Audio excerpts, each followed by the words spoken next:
विद्यार्थी मित्रांनो, तुम्हा सर्वांचं मिस्टर प्रोफेसर या यूट्यूब चॅनलवर मी स्वागत करतो. आपला हा व्हिडिओ लेक्चर नंबर 11 ऑसोलेशन्सचे प्रिवाइज इयर क्वेश्चन्स आपण सॉल्व्ह करण्याचा प्रयत्न करतोय.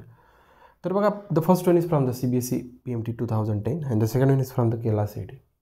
भलेही क्वेश्चन जो पहिला 2010चा जुना क्वेश्चन वाटला तरी पण मी काय म्हणू शकतो ना, आपण जर सर्कल इक्वेशन 8वी 9वी 10वी 9वी तर आपण कन्फर्मली सर्कलचं इक्वेशन म्हणजे त्या 9वीच्या बेसवर हा क्वेश्चन आहे, पहिला question. Okay, numerical number first one clear. Okay, बघा, particle moves in XY plane. XY plane मध्ये पार्टिकल मूव करतो according to the rule x equals to a sin omega t and y equals to a sin omega t. The particle follows. Particle काय perform करतो? Elliptic path तयार करतो की circular path की parabolic की straight line? XY plane आहे, x आणि y. या प्लेनमध्ये समजा हा बोर्डच झाला, हा बोर्डच XY प्लेन आहे. This is x and this is y axis. या प्लेनमध्ये समजा पार्टिकल मोशन परफॉर्म करून राहिला, तर कोणत्या टाईपचा कोणता पाथ तो पार्टिकल फॉलो करून राहिला? तो सर्क्युलर पाथ फॉलो करत आहे की तो इलिप्टिकल पाथ फॉलो करत आहे की तो स्ट्रेट लाईन चालला, आपल्याला फाइंड आउट करायचं.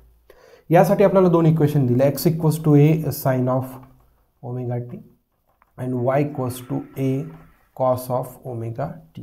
बघा आता, बघा या दोन्ही इक्वेशनवरून सिम्पली लक्षात येतं. बघा, याला x divided by a equals to sine omega t लिहू शकतो आपण, y divided by a equals to मी काय लिहू शकतो? Cos of omega t. Make it equation number first, make it equation number second. आता बघा, दोन्ही इक्वेशनला काय करू? Square and add. काय करायचं आपल्याला? Square and add equation 1 and 2. दोन्ही इक्वेशनला काय करायचं? Square plus add. बघा, स्क्वेअर करा, एक्स स्क्वेअर ए स्क्वेअर, याच्यात ॲड करा हा स्क्वेअर करून वाय स्क्वेअर प्लस ए स्क्वेअर. स्क्वेअर केली ना ॲड केले लेफ्ट हँड साईड. येत्या लक्षात? दोघांचे लेफ्ट हँड साईडला दोघांचे लेफ्ट हँड साईड स्क्वेअर केले आणि काय केले? ॲड केले. तसंच same with the right hand side.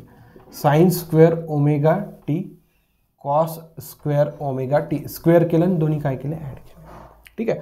बघा, sine square theta plus cos square theta काय झाला? इकडे 1. इकडे काय शिल्लक राहिलं? बघा, ए काय निघाला? ए स्क्वेअर कॉमन निघाला. शिल्लक किती राहिला? X square plus y square equals to काय शिल्लक राहिला? 1. अरे हे तर सरळ सरळ सर्कल वाटते ना. X square plus y square equals to एचा स्क्वेअर, where a is nothing but radius. Where a is nothing but radius. Okay, standard equation आहे सर्कलचं. Okay, therefore circle, equation of circle, equation of circle म्हणजे हा जो काही particle आहे तो कोणता पाथ ट्रेस करणार? Circular path. Circular path. Okay, actually म्हणजे हा जर क्वेश्चन बघितला तर 9वीचाच क्वेश्चन आहे. Equation of circle x square plus y square equals to रेडियसचा स्क्वेअर, जो काही इक्वेशन राहतो सर्कलचा त्यावर डिपेंड आहे. अतिशय इझी क्वेश्चन होता. Okay, you can pause and note down it. So we can move to the numerical number second. बघा, अशा पद्धतीचा क्वेश्चन होता.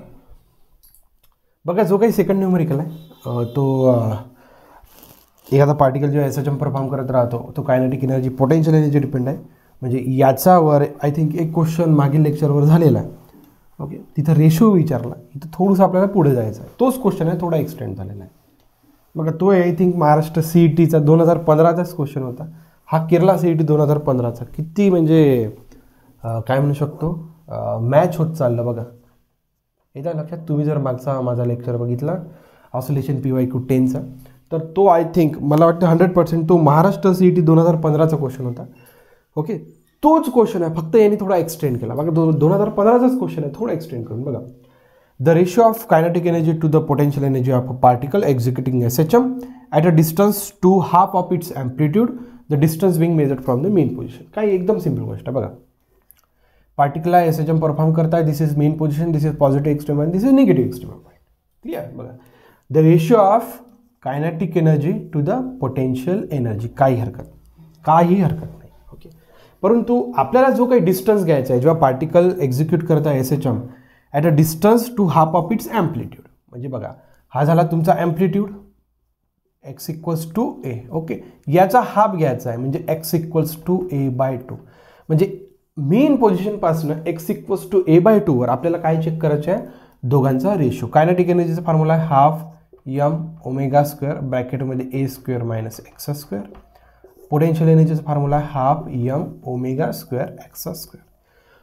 दोघांचा रेशिओ चेक करायचा. हाफ एम ओमेगा स्क्वेअर काय झाला कॅन्सल. शिल्लक किती राहिलं a square minus x square upon x square.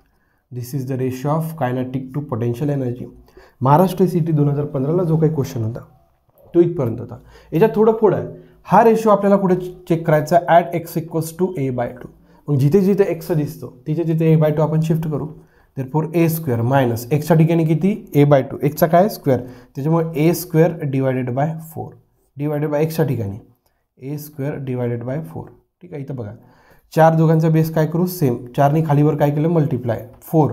4a square minus A square किती राहिलं 3a स्क्वेअर डिवायडेड बाय किती असेल काय ए स्क्वेअर बाय 4. रिअरेंज करा. 3a square by 4 into 4 upon A square. 4 A square get cancel. काय शिल्लक राहिला 3 divided by 1 और 3:1 दोन्ही फॉर्मॅटमध्ये आन्सर राहू शकतो. 3 डिवायडेड बाय 1 और 3:1. Therefore the option number second one is the correct one. इतका सोपा होता. तिथं काय ना आपल्याला रेशो विचारला पण ॲट अ डिस्टन्स म्हणजे मीन पोझिशनवर का मीन पोझिशनपासून इतक्या अंतरावर तसं विचारलं होतं की नाही. जस्ट एक आपण फॉर्म्युला डेव्हलप केला होता. इथं त्यांनी रेशो तर विचारला परंतु त्यांनी एक कंडिशन टाकली at a distance to half of its amplitude. जो काही पार्टिकल एसएचएम परफॉर्म करतात त्याच्या ॲम्प्लिट्यूडच्या हाफ म्हणजे 6 equals to a by 2. Amplitude आपण एने रिप्रेझेंट करतो. अशा पद्धतीनं करावं लागतं. याच्या लक्षात 100% प्रत्येक क्वेश्चन सॉल्व्ह होतोच. मेहनत केली तर प्रत्येक क्वेश्चन सॉल्व्ह होणार म्हणजे होणारच नो डाऊट. याच्या लक्षात. तुम्हाला जर आपला उपक्रम आवडत चालला सर तर नक्कीच आपल्या चॅनलला लाईक शेअर सबस्क्राईब करायला विसरू नका. So thank you for watching. See in the next video.